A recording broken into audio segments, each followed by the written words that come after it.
He didn't go to her apartment for love. He went because she had the ledger, and Gabriel didn't trust loose ends. 2 days before a wedding that would merge two syndicates, his notoriously punctual assistant vanished. When he finally kicked in the rotting wood of her front door, expecting betrayal, the metallic scent of copper stopped him dead. What he found in that suffocating, blood-stained room didn't just break his meticulously ordered world apart. It made him call off the wedding entirely. The chalk scratched against the wool blend of Gabriel's trousers, a dry, irritating sound that vibrated straight through to his skin. He stood perfectly still on the velvet-covered pedestal, staring straight ahead into the gilded mirror. The reflection staring back at him belonged to a man who had successfully sanitized his own brutality. The suit was charcoal, cut close to the ribs to hide the bulk of the leather shoulder holster he refused to take off, even for fittings. "Don't breathe so heavily, Gabriel," Sloane murmured from the plush leather sofa behind him. She didn't look up from her phone. Her thumbs tapped rhythmically against the glass screen, firing off demands to people whose names she wouldn't bother to remember. "Bianchi needs the break over the shoe to be perfect. You're shifting." Gabriel didn't reply. He rolled his jaw, feeling the familiar, dull ache of a tension headache blooming at the base of his skull. The air in the boutique was thick with the scent of lavender oil and stale money. It was suffocating. "The hydrangeas," Sloane said, finally looking up. Her blonde hair was pulled back into a severe, sleek knot. She was beautiful in the way a freshly forged blade was beautiful, sharp, cold, and entirely unyielding. "My mother thinks they look too funereal. I told her we are merging the Kensington distribution lines with the Romano ports. We aren't throwing a carnival. White, silver, black.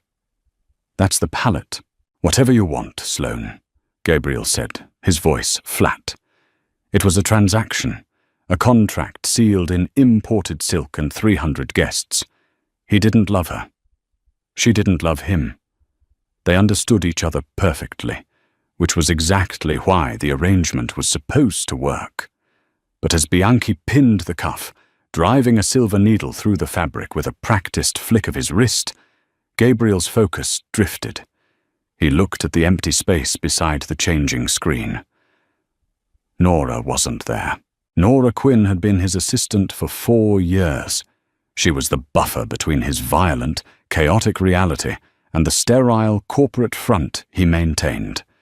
She knew how he took his coffee, black, burning hot, and she knew exactly how much cash to slip to the beat cops in the Harbour District to keep them looking the other way. She was a ghost in the machine, a woman of unremarkable height, practical shoes, and an unnerving lack of intimidation. When the Kensington enforcers had crowded his office last month, posturing and throwing their weight around, Nora had simply walked through the middle of them, carrying a stack of files, and politely asked a man twice her size to move his foot so she could vacuum the rug. She was always there. Until 48 hours ago. Gabriel stepped off the pedestal. "Signore Romano," Bianchi protested, his hands fluttering. "The jacket." "We're done," Gabriel said, shrugging off the unfinished coat and tossing it over a velvet chair. Sloane finally put her phone down, her perfectly arched eyebrows drawing together in a sharp line of irritation. "Gabriel, what are you doing? The wedding is in 2 days. The photographer needs the final." "I have a leak," Gabriel interrupted, pulling his dark dress shirt from the rack and shrugging it on. He buttoned it with quick, impatient fingers. "Nora hasn't checked in for 2 days." Sloane let out a short, elegant sigh, crossing her long legs. "Your secretary? Fire her. Hire someone who understands the stakes of this week. She's probably just hungover or looking for a raise. Let HR handle it." Gabriel stopped buttoning his cuffs. He looked at Sloane, really looked at her. Her skin was flawless, her nails manicured, her life entirely insulated from the blood that paid for the ring on her left hand. "She's not a secretary," Gabriel said, his voice dropping an octave, carrying the dangerous, quiet rasp that made grown men empty their bladders. "She holds the encryption keys to the offshore accounts. She has the physical ledger for the dock payoffs. If she's gone, she's either selling me out or she's dead. And you think dealing with a rogue employee is a priority right now?" Sloane stood up, smoothing down her skirt. "My father is flying in from Boston tonight. We have the rehearsal dinner. Send one of your thugs to find her." Gabriel strapped the leather holster across his chest, the heavy, comforting weight of the Glock pressed against his ribs. "I don't send people to handle my liabilities, Sloane. I handle them myself." He walked out of the boutique before she could reply, the little brass bell above the door chiming a cheerful, mocking goodbye. The air outside was thick with the threat of rain. The sky above the city was a bruised, ugly purple. Gabriel pulled his coat collar up against the chill and walked briskly to the idling black SUV, parked illegally on the curb. His driver, Liam, flicked his cigarette into the gutter and scrambled into the driver's seat. "Where to, boss?" Liam asked, eyeing Gabriel's grim expression in the rearview mirror. "South Side," Gabriel said, staring out the window as the first heavy drops of rain began to smear the glass. "Garrison Street, the apartment building at the dead end." Liam hesitated, his hands tightening on the wheel. "Garrison? Boss, that's Kensington territory. We're not supposed to have boots on the ground there until the ink is dry on the marriage certificate." "Drive the car, Liam." The SUV pulled into traffic. Gabriel leaned back against the leather headrest, closing his eyes. The irritation in his chest was slowly morphing into something else, something cold and ugly. He paid Nora a salary that should have secured her a high-rise downtown, with a doorman and secure parking. When he had demanded her home address from his head of security an hour ago, he had stared at the text message in disbelief.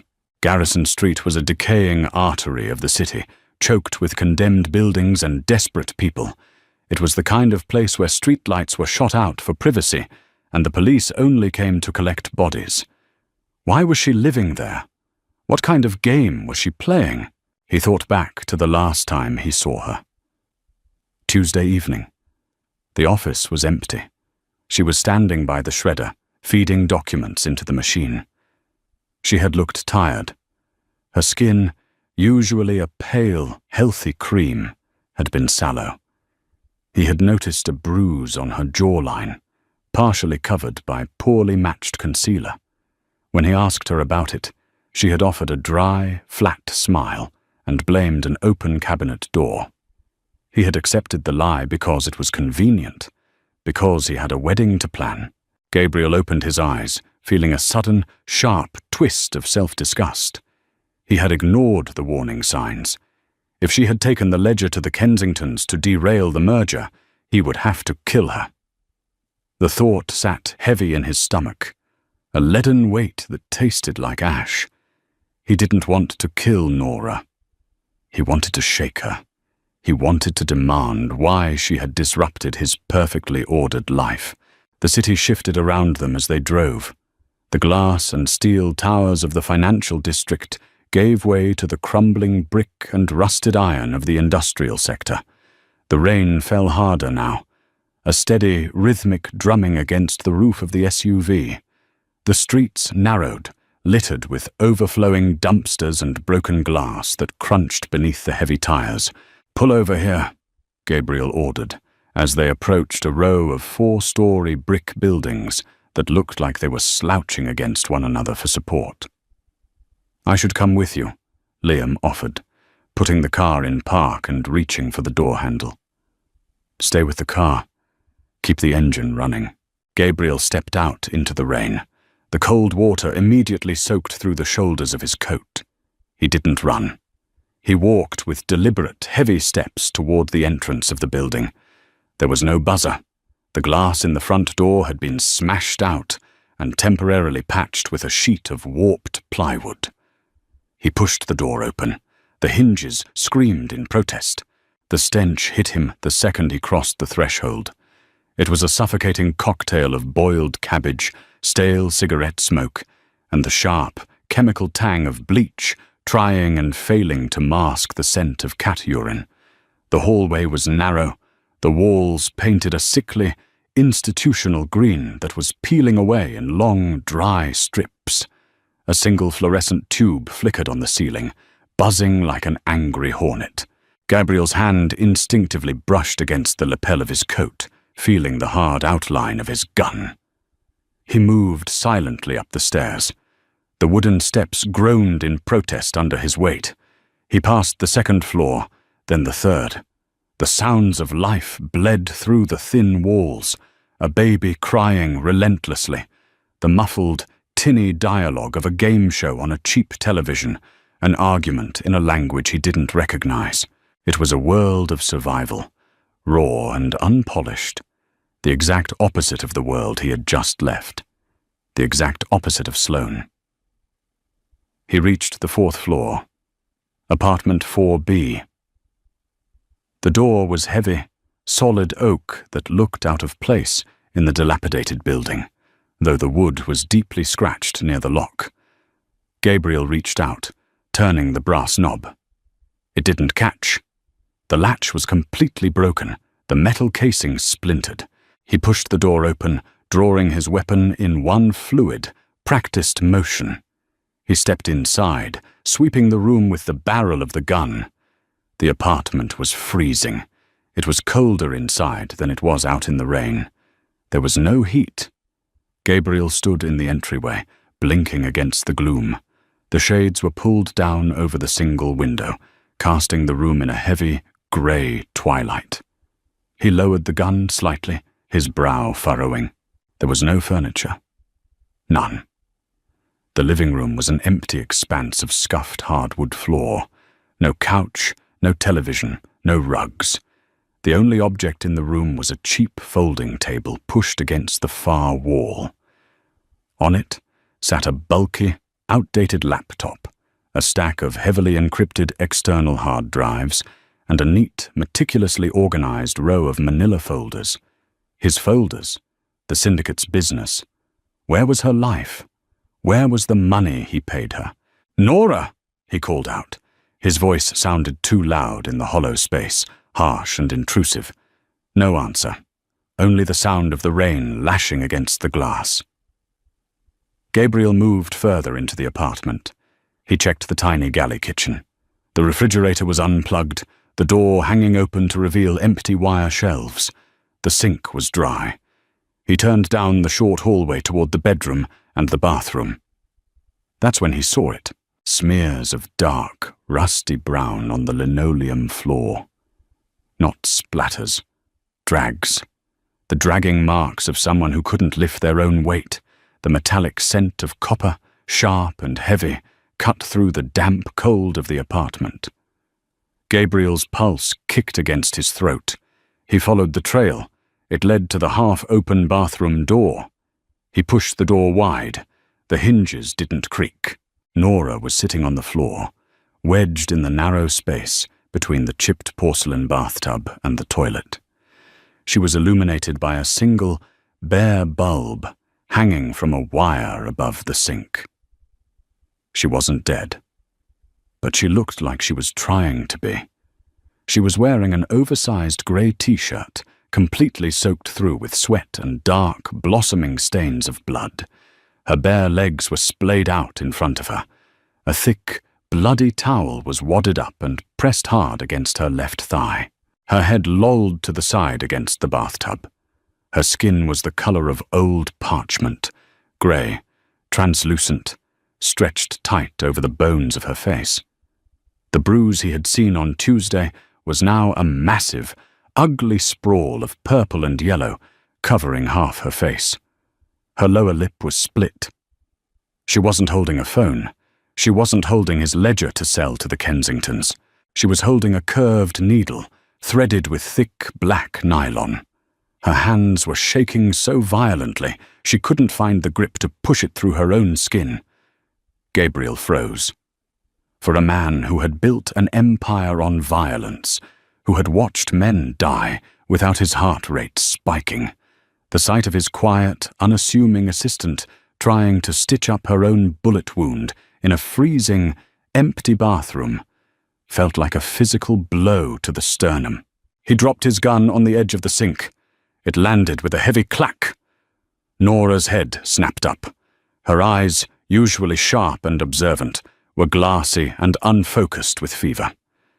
She stared at him for a long, agonizing moment. She didn't scream. She didn't cry. She just let out a dry, rattling breath and dropped her head back against the tub. "You're tracking mud on the floor, boss," she rasped. Her voice sounded like crushed glass. Gabriel fell to his knees beside her. The cold seeping through his expensive trousers didn't register. He reached out, his large hands hovering over her for a second before he gripped her wrist, gently but firmly, prying the needle from her trembling fingers. "What happened?" he demanded. His voice was too harsh, too loud, cracking the fragile silence of the room. He didn't want to sound angry, but the panic rising in his chest had nowhere else to go. "Who did this?" "Don't yell at me," Nora whispered, closing her eyes. "I have a headache." "Nora, look at me." Gabriel grabbed her chin, tilting her face up. Her skin was burning hot. The fever was raging. "Who shot you?" She let out a weak, humorless laugh that ended in a cough. "Nobody shot me, Gabriel. Do I look careless? It was a knife. A very big, very ugly knife." Gabriel pulled the wadded towel away from her thigh. The wound was deep, jagged. Someone had dragged a blade across the muscle, trying to hamstring her. It was weeping sluggishly, the edges inflamed and angry red. Infection had already set in. "Why didn't you call the syndicate, doctor?" Gabriel snarled, grabbing a relatively clean section of the towel and pressing it back against the wound. Nora flinched, a sharp hiss escaping her lips. "Why didn't you call me?" "The doctor works for your uncle," Nora panted, her hands gripping the edge of the bathtub until her knuckles turned white. "And your uncle works for the Kensingtons." Gabriel went perfectly still. The blood rushing in his ears sounded like the ocean. "What did you say?" Nora opened her eyes. The fever was there, but the sharp, cynical intelligence that made her indispensable cut straight through the haze. She looked at him with a mixture of pity and exhaustion. "The merger is a hostile takeover, Gabriel. Sloane's family isn't joining you. They're absorbing you. The hit was supposed to happen at the rehearsal dinner tonight. Poison. Clean. They blame a rival family. Sloane plays the grieving widow, and her father takes the docks." She swallowed hard, her throat clicking. "I found the digital trail on Tuesday. Your uncle routed the payoff money to the caterers. I went to intercept the courier carrying the physical proof. The courier was a Kensington enforcer. He was faster than I thought." She gestured weakly to her leg, then to her bruised face. "But I got the proof. It's on the hard drive. On the table." Gabriel stared at her. The silence in the bathroom stretched out, heavy and suffocating.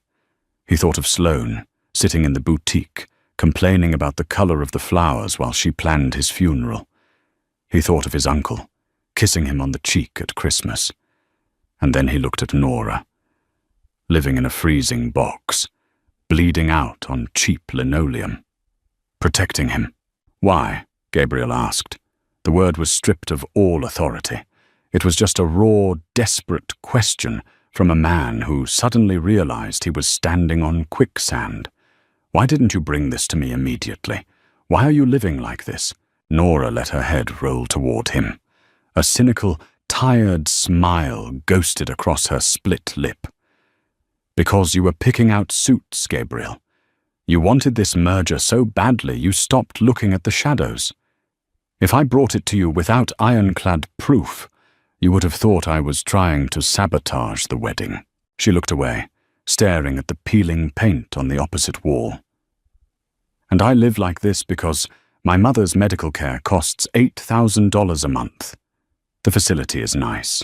They have gardens." Gabriel felt a knot form in his throat, tight and hard. He paid her enough to afford the care and a life for herself, but she was sinking every penny into keeping her mother comfortable, choosing to live in squalor so he wouldn't know she was vulnerable.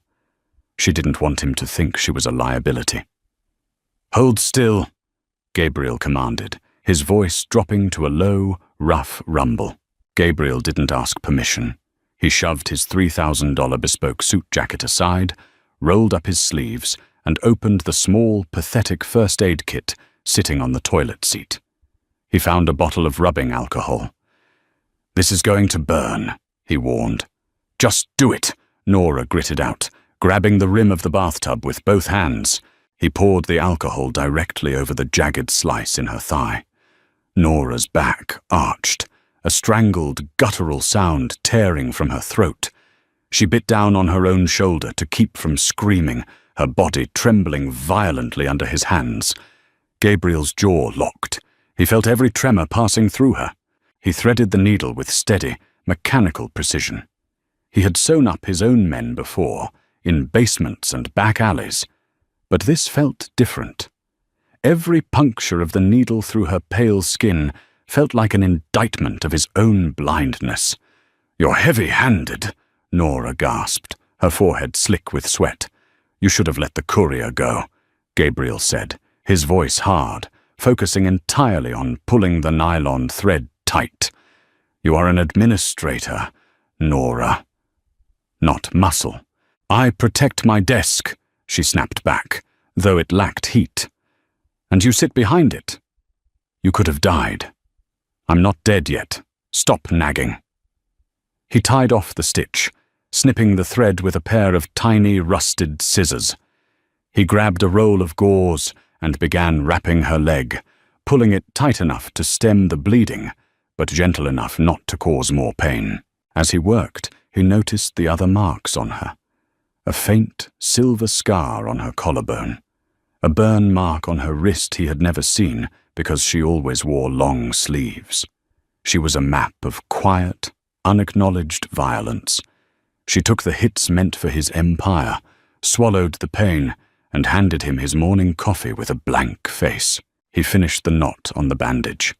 He stayed on his knees, his hands resting lightly on her shins.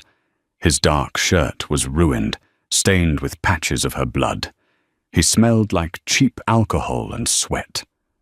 From the empty living room, a sharp, intrusive sound shattered the quiet. "Brrt, brrt," Gabriel's burner phone, the one only 3 people had the number to. He didn't move. He just looked at Nora. She looked back at him, her chest rising and falling in shallow, labored breaths. "Answer it," she whispered. "It's her. It's almost noon. She'll be asking about the seating arrangements." Gabriel reached into his pocket and pulled out the phone.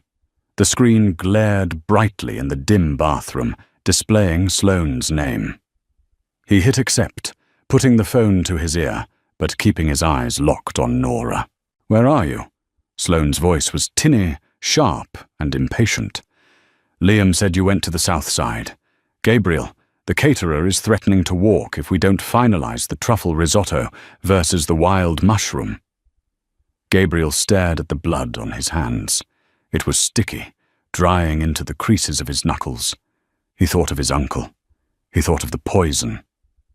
"Sloane," Gabriel said. His voice was terrifyingly calm. It was the voice he used right before a room caught fire. "What? And don't use that tone with me. I am trying to hold this event together while you chase a runaway secretary." "Listen to me carefully," Gabriel said, watching Nora's heavy eyelids flutter as the fever pulled at her. "There is no risotto. There is no rehearsal dinner. The wedding is cancelled." Silence on the other end of the line. A long, stretching void. "Excuse me?" Sloane finally hissed, the facade cracking. "You cannot cancel this wedding, Gabriel. Do you understand what my father will do? This is a merger." "It's a hostile takeover," Gabriel corrected softly. "And your father is going to find out very shortly that the Romano ports are closed to him. Tell him the courier he sent on Tuesday was sloppy. Tell him my secretary sends her regards." "Gabriel, do not call this number again. If I see your uncle or your father in my city by nightfall, I will sink them in the harbor." He didn't wait for her response. He crushed the phone in his hand, feeling the cheap plastic screen, spiderweb and crack under his grip, before tossing it into the dry bathtub. He turned his attention back to Nora. She was smiling. It was a terrible, bloody, exhausted smile, but it was genuine. "You ruined the suit," she murmured, her eyes finally sliding shut. "I hated the suit," Gabriel said. He didn't hesitate this time. He slid one arm under her knees and the other behind her back, ignoring her weak groan of protest. He lifted her off the cold linoleum. She weighed nothing. It enraged him all over again, how little space she took up, how easily she carried the weight of his world while starving herself of her own. "Where are we going?" she mumbled, her head falling against his chest. "To my house," Gabriel said, carrying her out of the bathroom, past the empty, freezing living room, and out the splintered wooden door. "To my doctor. And then, Nora, you are going to tell me exactly how we are going to tear the Kensington Syndicate down to the studs." She didn't answer. She had finally passed out against his shoulder, her blood soaking into the ruined silk of his shirt. Gabriel walked down the dark, smelling stairwell, his boots kicking aside broken glass. He was walking away from his wedding. He was walking into a war. And for the first time in months, as he held the woman who had bled to keep him breathing, Gabriel felt entirely awake. The ride to the estate was a masterclass in suffocating silence. The black SUV tore through the slick, rain-battered streets, taking corners with a reckless speed that threw Nora's unconscious body against Gabriel's chest. He didn't adjust her. He just clamped his arm tighter around her shoulders, his jaw locked so hard, his molars ground together. The heavy iron gates of his compound parted, and Liam slammed the brakes outside the front portico before the vehicle had even fully stopped. "Get Victor," Gabriel snapped, kicking his door open. "I want him in the East Wing guest room 3 minutes ago." Liam didn't waste time nodding. He sprinted toward the security annex. Gabriel carried Nora through the cavernous foyer of his home. His boots left dark, muddy prints across the imported marble, but the pristine, curated perfection of the house only made him nauseous. The air smelled of beeswax and expensive air filters. It felt sterile, dead. He hauled her up the sweeping staircase, her head lolling against his ruined shirt, the metallic stench of her blood clashing violently with the faint scent of lemon polish. He kicked open the door to the East Wing guest suite. He deposited her onto the center of the sprawling, king-sized bed. The stark white duvet instantly began to absorb the dark red fluid seeping from her hastily bandaged thigh. Victor, the syndicate's private physician, arrived breathless 2 minutes later. He carried a heavy leather medical bag and smelled faintly of expensive gin and mint mints. "Gabriel, what?" Victor started, stopping dead at the foot of the bed. He took in the blood, the dirt, the bruised and emaciated woman lying on the Egyptian cotton. "Is that Ms. Quinn?" "Fix her," Gabriel ordered. He backed away from the bed, his hands hanging uselessly at his sides. The adrenaline was receding, leaving a cold, jagged hollow in his chest. Victor didn't ask more questions. He stripped off his jacket, snapped on a pair of latex gloves, and went to work. Gabriel stood by the tall, arched window, listening to the rain hammer against the glass. He refused to look away, forcing himself to watch as Victor cut away the blood-soaked grey t-shirt and the crude bandages. "Her core temperature is 103, Victor muttered, hooking a bag of clear fluid to an IV pole he dragged from the closet. He expertly found a vein in the crook of her elbow. Dehydration. Severe exhaustion. The wound is nasty, Gabriel. Whoever did this twisted the blade before they pulled it out. You did a decent job stopping the bleed, but the infection is already racing through her bloodstream." Gabriel crossed his arms. The damp, clinging silk of his shirt felt like a second skin. "Will she keep the leg?" "Yes, provided her heart doesn't give out from the fever first." Victor began flushing the wound with a harsh, chemical-smelling antiseptic. Nora didn't twitch. She was completely under. "Gabriel, when was the last time she ate? Her ribs are bruising her skin from the inside out. Her immune system is completely depleted.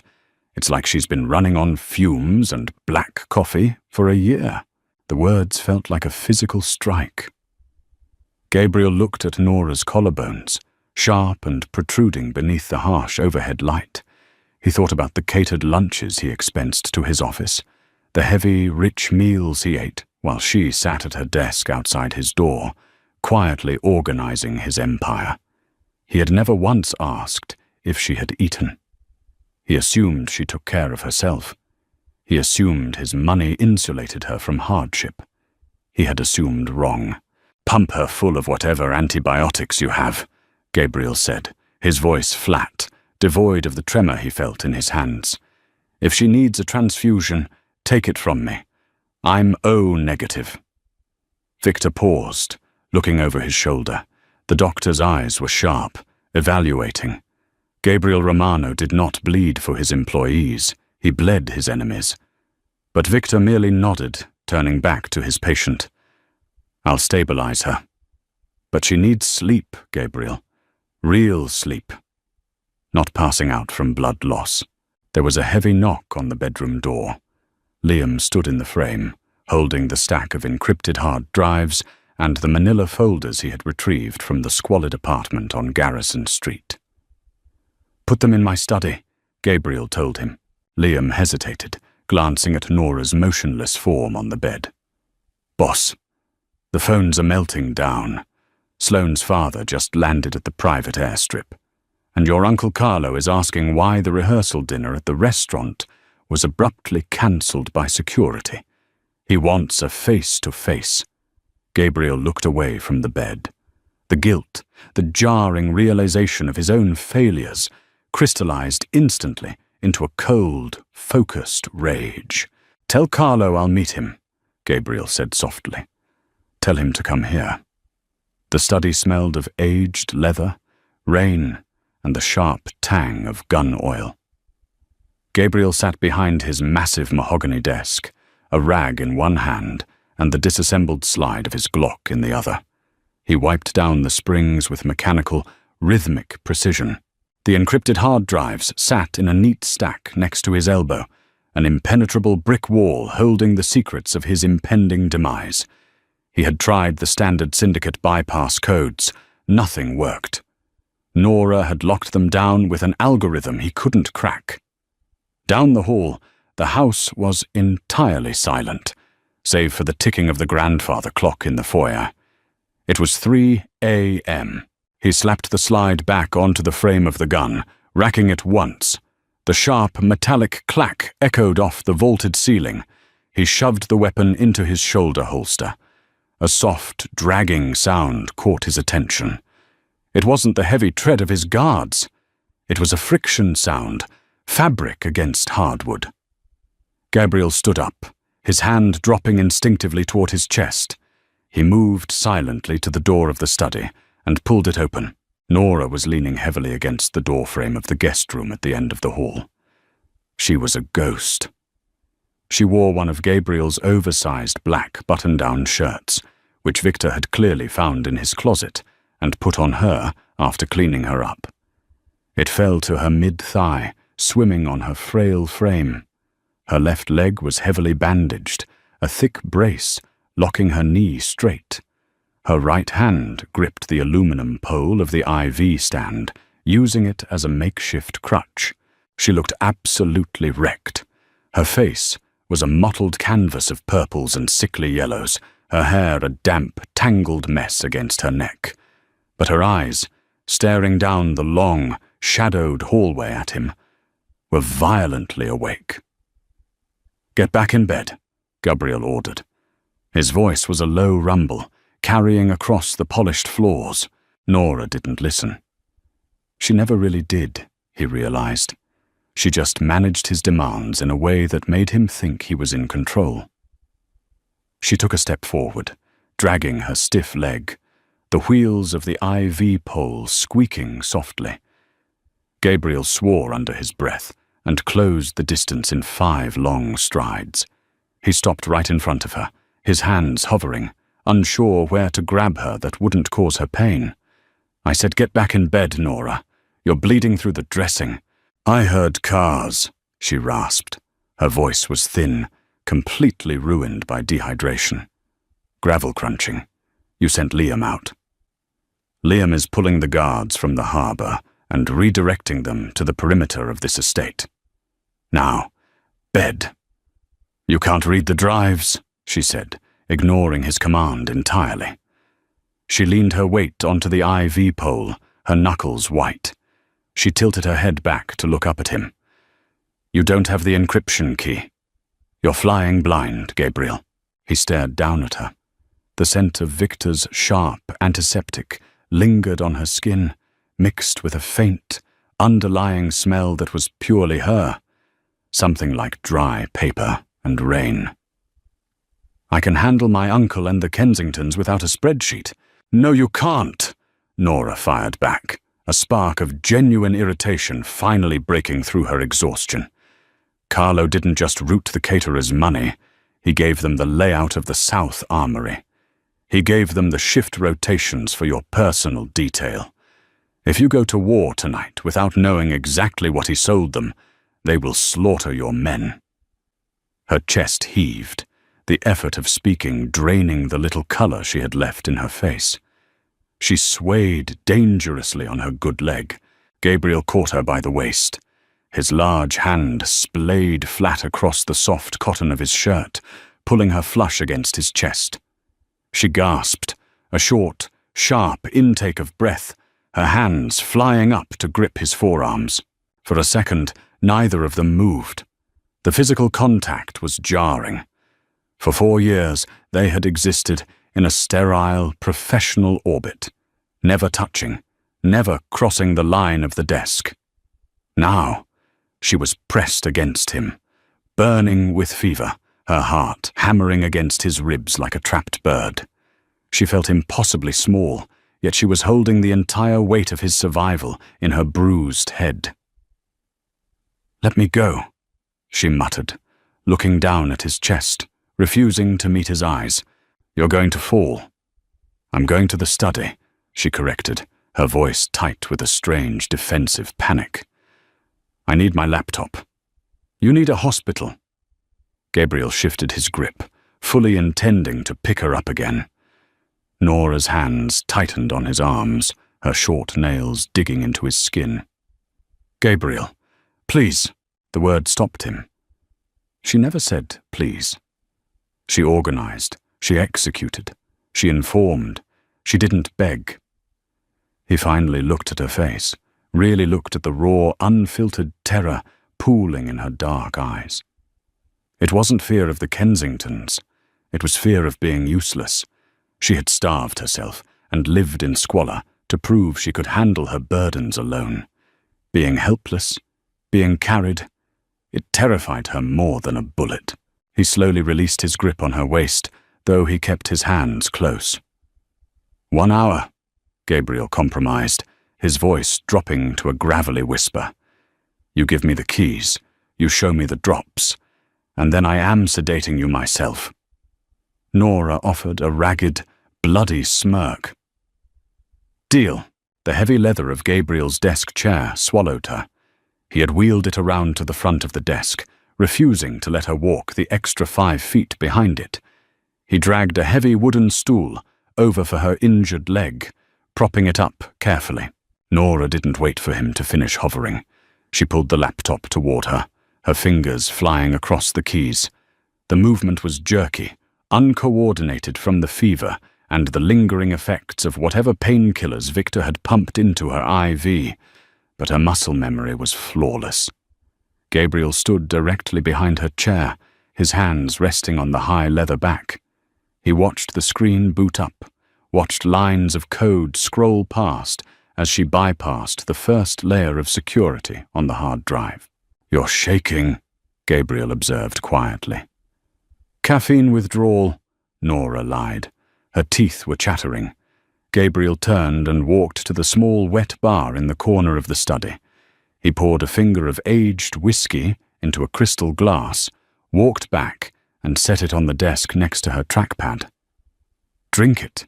It'll open your blood vessels. Help with the chill." She eyed the amber liquid suspiciously, then picked it up with a trembling hand and threw it back in one gulp. She coughed violently, her face twisting as the burn hit her empty stomach, but a faint flush of color crept into her pale cheeks a moment later.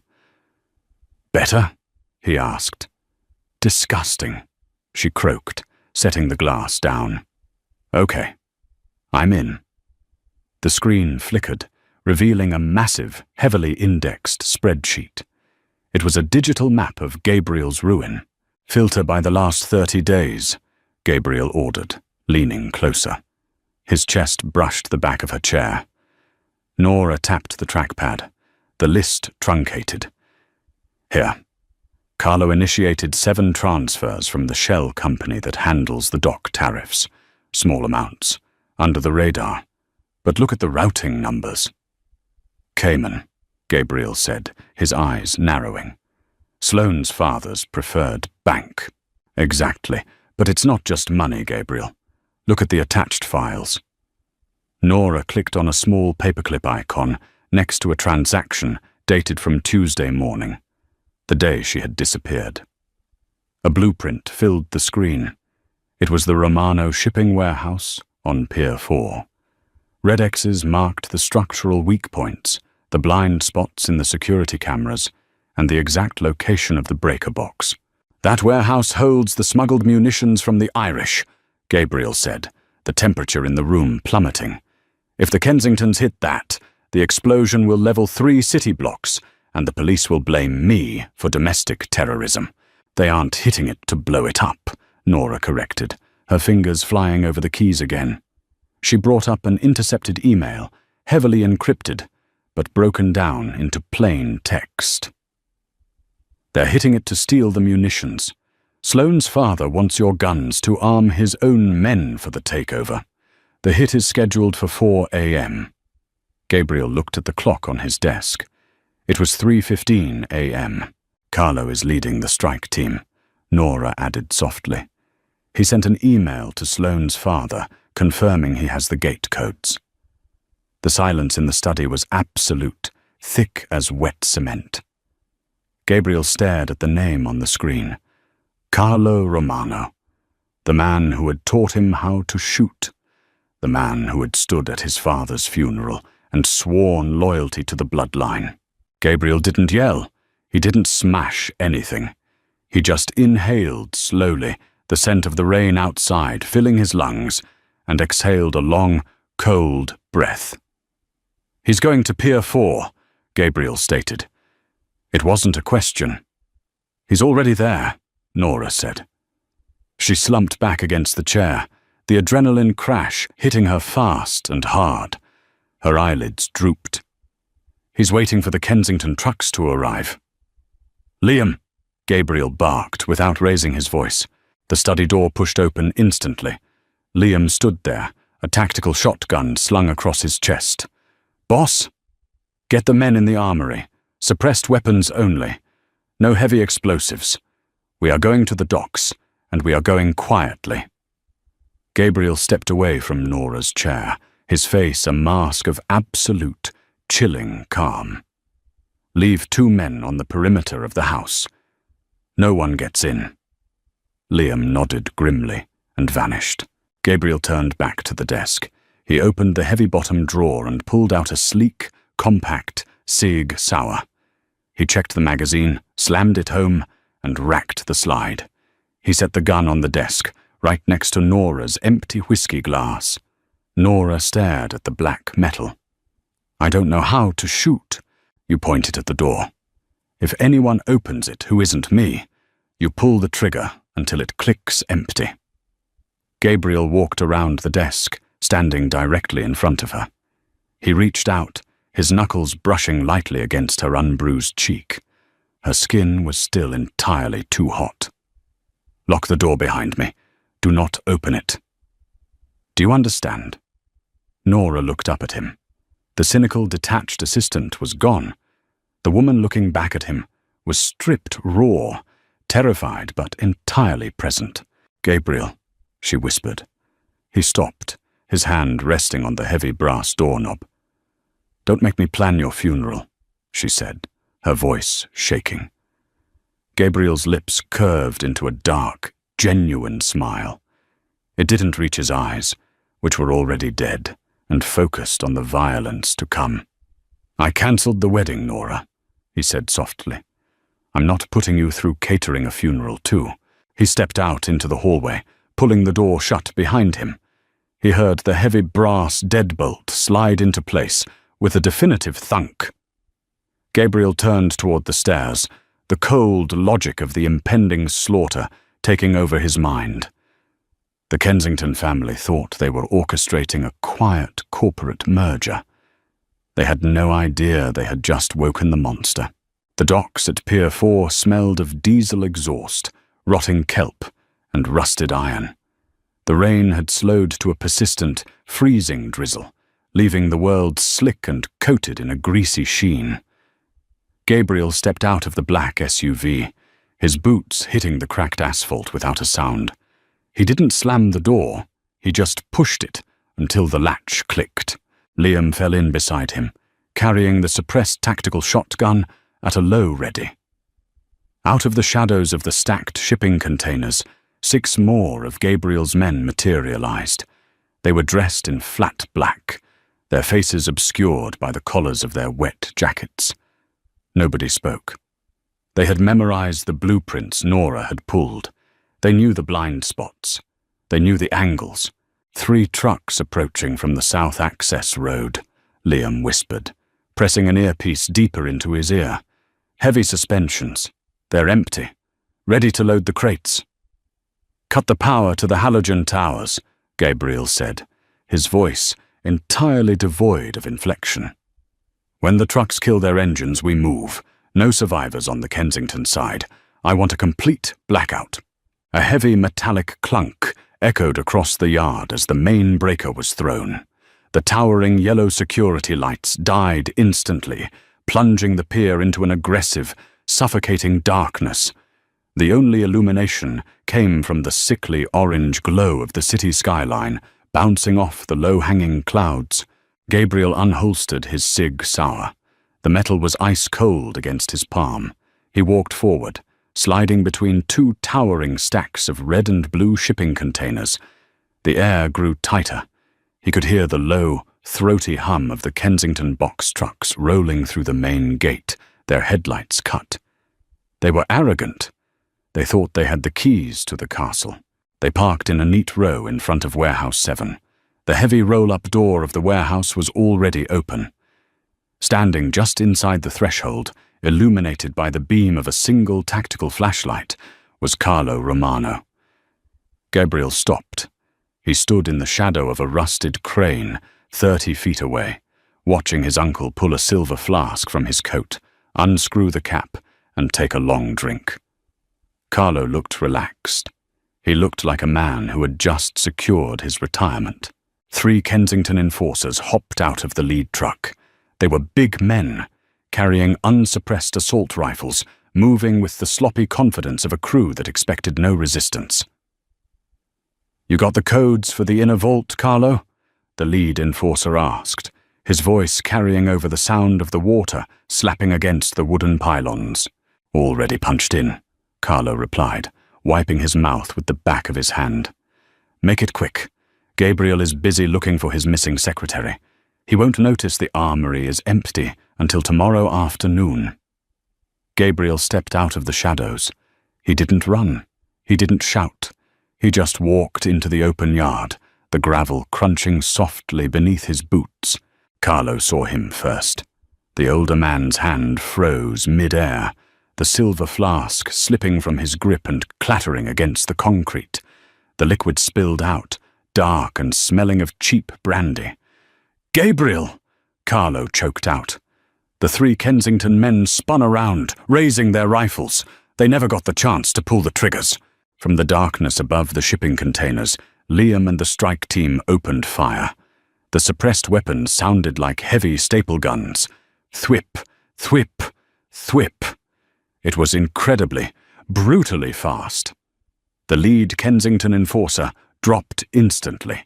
A neat hole punched through his temple. The second man took 2 rounds to the chest and folded over the hood of his truck, his blood sliding down the wet grill. The third managed to get off 1 wild, deafening shot into the sky before Liam's shotgun took out his knees, sending him crashing to the pavement, where a final, quiet pistol shot ended his screaming. The silence that followed was heavy, ringing in Gabriel's ears. Carlo was backed up against the corrugated metal wall of the warehouse. His hands were raised, shaking violently. His eyes darted from the bodies of the Kensington men to Gabriel, who was still walking slowly toward him. "Gabriel, wait!" Carlo pleaded. His voice cracked, the confident swagger vanishing into pure, unfiltered panic. "It's not what you think. They forced me. Sloane's father. He threatened my daughters. He said he would kill your cousins if I didn't give him the warehouse." Gabriel stopped 10 feet away. He looked at the man who had bought him his first bicycle. He looked at the man who had poured whiskey on his father's grave. "You don't have daughters, Carlo," Gabriel said quietly. "You have 2 ex-wives who hate you, and a gambling debt at the Bellagio that maxed out at $3 million on Monday." Carlo's mouth opened, but no sound came out. The lie had died in his throat. "You sold my life, and the lives of my men, to cover a bad streak at the baccarat table," Gabriel continued. He didn't feel angry. He felt nothing at all. It was a terrifying, hollow void in his chest. "You used a Kensington courier to hide the paper trail, but you were sloppy. My assistant found you." "A secretary?" Carlo spat, a desperate, ugly sneer twisting his face as he realized begging wouldn't work. "You're going to burn your own blood for a glorified typist?" "She isn't a typist," Gabriel said. He raised the Sig Sauer, locking his elbow. "She's the woman who just ended your life." Gabriel squeezed the trigger. The gun barked twice. 2 center mass. Carlo hit the concrete, sliding down the corrugated metal wall, leaving a wide, dark smear behind him. He gasped once, a wet, rattling sound, and then his eyes glazed over, staring up at the rain. Gabriel lowered the gun. The smell of burnt gunpowder mixed with the salt water. He stood over the body for a long minute, letting the cold rain wash over his face, soaking into his hair.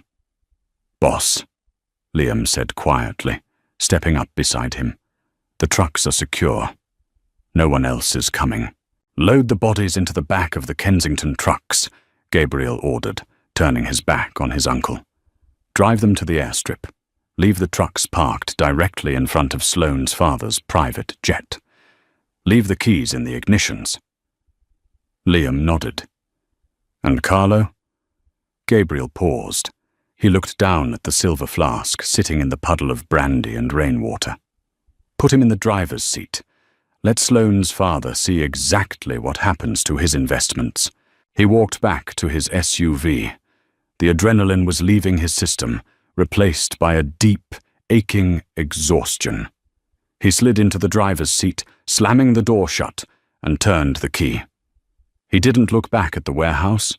He put the car in gear and drove away from the docks, the tires tearing through the flooded streets, heading back to the only person in his entire empire who had actually protected him.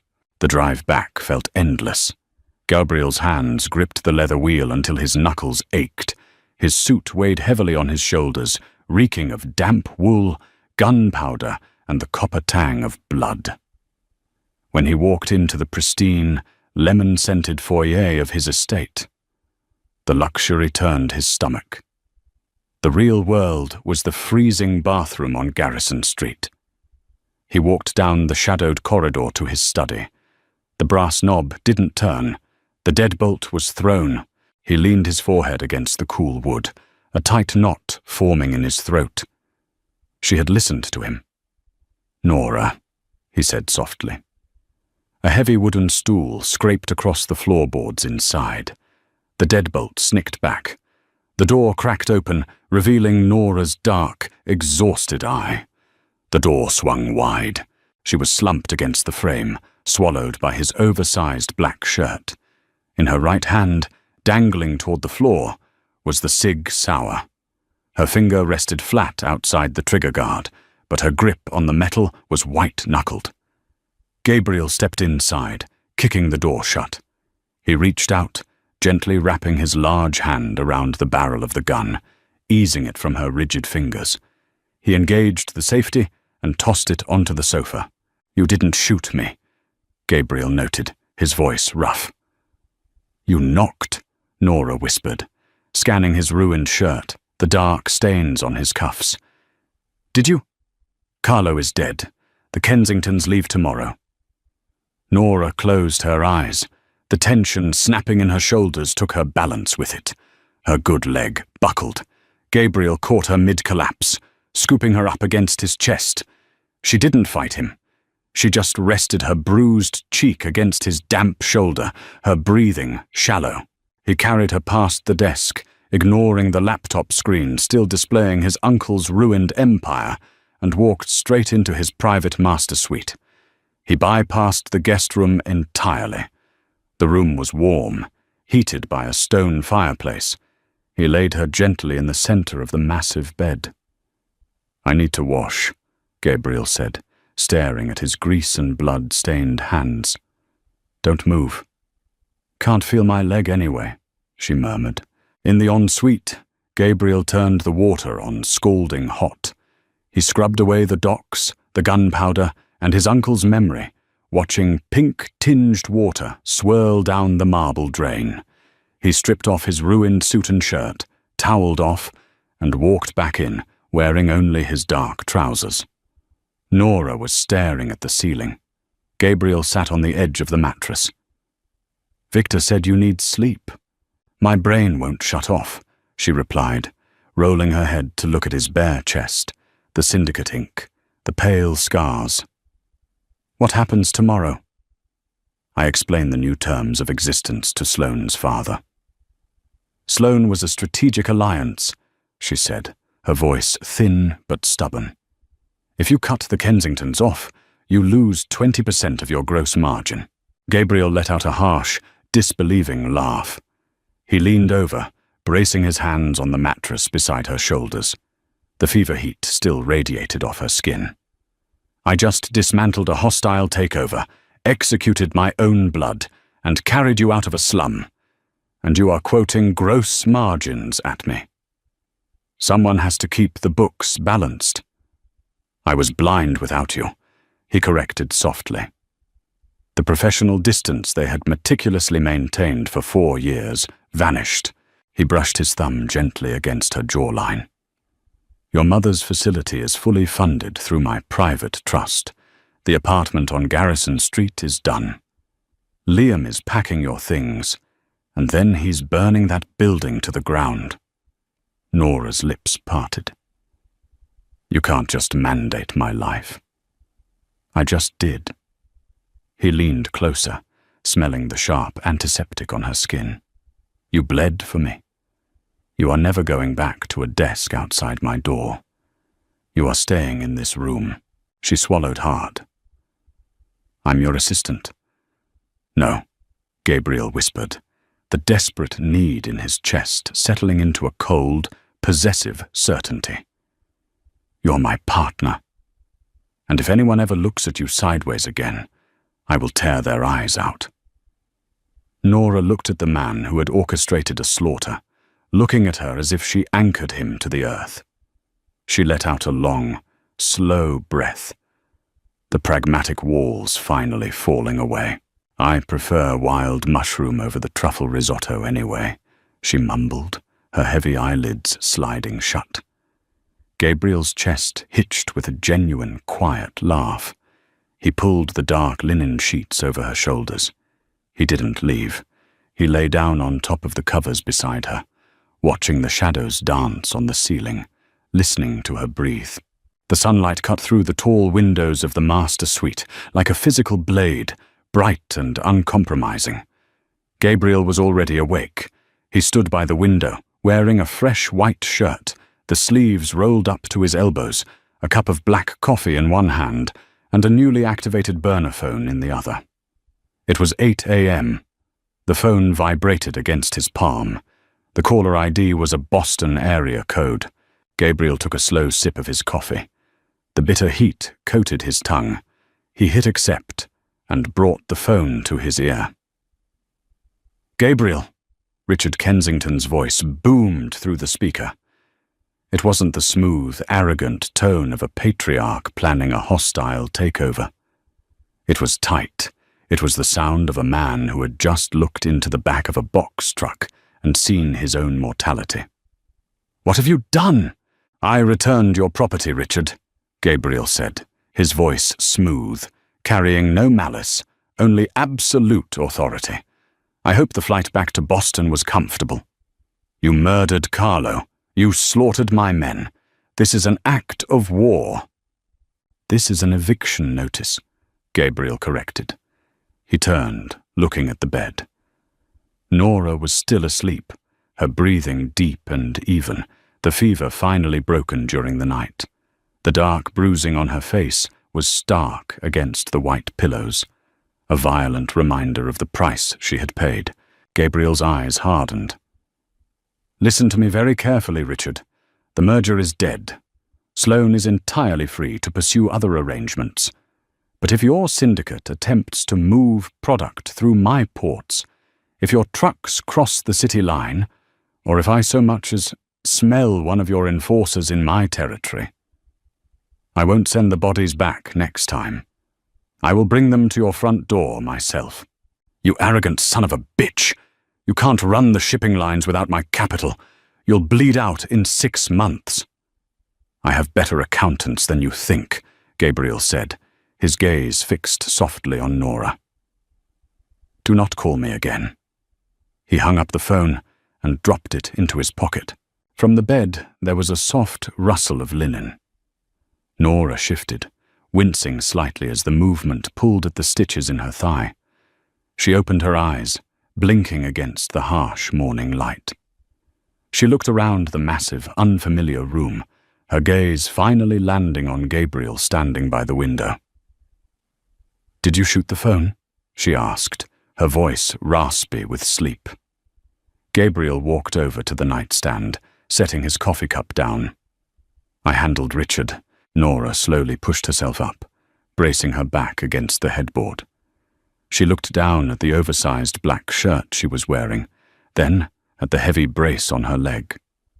The memories of the night before, the freezing bathroom, the needle, the chaotic ride to the estate, and the intense, suffocating promise Gabriel had made her, rushed back.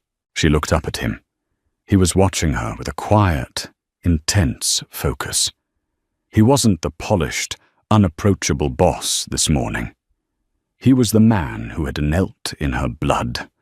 "So," Nora said, clearing her throat, trying to find her professional footing. "The Kensington network is out.